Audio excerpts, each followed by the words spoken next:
If you want to improve your fluency in English this year, then this video is going to be extremely useful and informative. In this video, I'll give you a 6-step guide that will help you gain fluency faster and quicker. And I will also talk about some lies that are being fed to you. We all use certain methods to improve our fluency, but some of these methods are not actually helpful. Rather, they are hindering your process of becoming fluent. So I am going to highlight some of these mistakes that you are making while learning English. So stay with me till the end. The first truth bomb is translation. If you're translating, you will never become fluent. I know it's extremely blunt of me, but I'm not going to sugarcoat anything in this video. I've seen multiple videos translating 1,000 sentences, 1,500 sentences from Hindi to English. If you translate from your native language to English, you cannot become fluent. And I'll give you the reasons for it as well. The first reason is that your native language structure might be extremely different from the structure of English. Let me give you an example. If in Hindi I say, मैं English सीख रही हूँ, and if I translate it into English, it ends up being I learning English am, which is not really the structure that we follow in English. So the structure of Hindi and English are totally different. And that is why when we translate, we might end up using the incorrect structure. Another reason why translation doesn't work is that our brain is not that fast. Our brain is not a machine, it's not an AI जो instantly translate करके मुझे दे देगा हिंदी से English में. Our brain takes time to process the language, and that is why when we translate, we are not able to become fluent. We take multiple pauses, we pause, we translate, and then we say something which hinders our fluency again. And that is why translation is something that is never going to help you become fluent. The second truth bomb is excessive focus on grammar. I'm not saying grammar is not important. Yes, grammar is important, but when it comes to spoken English, fluency and pronunciation takes a front seat and grammar goes to the back. Grammar becomes less important. And that is why grammar should be focused on, but not excessively. School में हम grammar सीखते थे. We have learnt grammar, we have learnt English for almost 14 years of our lives. Yet we are not fluent. Why is that? Now I'm not blaming schools.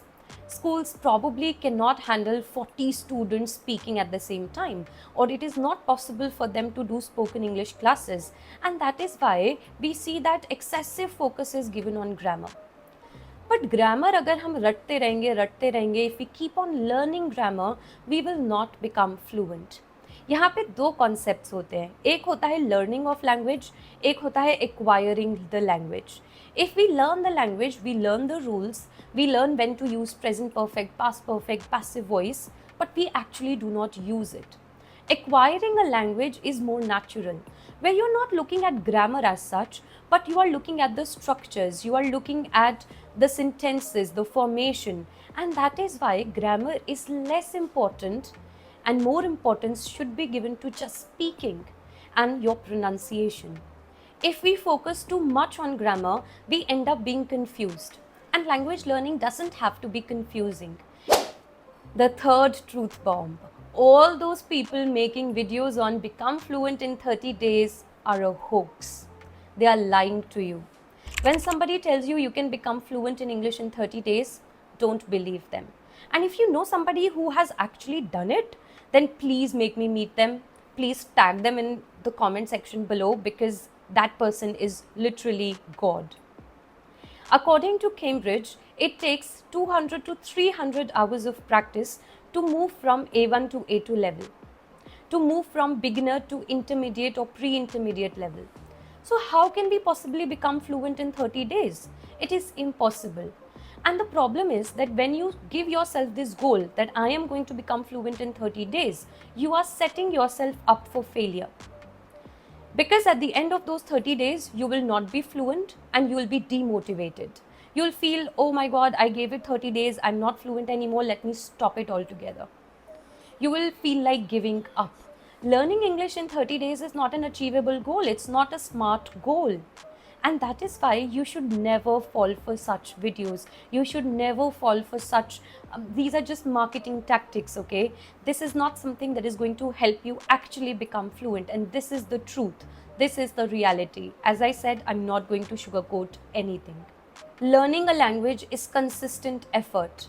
It takes hard work. It takes daily practice. And only then you will become fluent in any language. So if you are falling for these videos, if you're falling for these thumbnails, these titles, then let me tell you, it's not going to work, guys. Now you might ask, why should we listen to this girl? Why should we listen to the method that she is talking about? Then let me tell you something. I have never in my life taken a single English class. Yet here I am sitting in front of you teaching you English. I'm Cambridge certified, I'm British Council certified as an English trainer. So how did I come here? No, I do not come from an English speaking family. In my household, everybody converses either in Haryanvi or in Hindi. So no, I was not exposed to that language from a young age either. So how did I become this fluent? Well, I started with listening.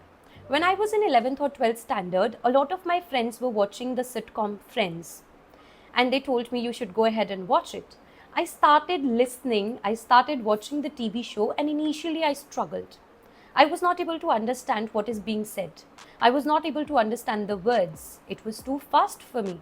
But once I consistently started watching it, once I continuously watched it every day, I started understanding.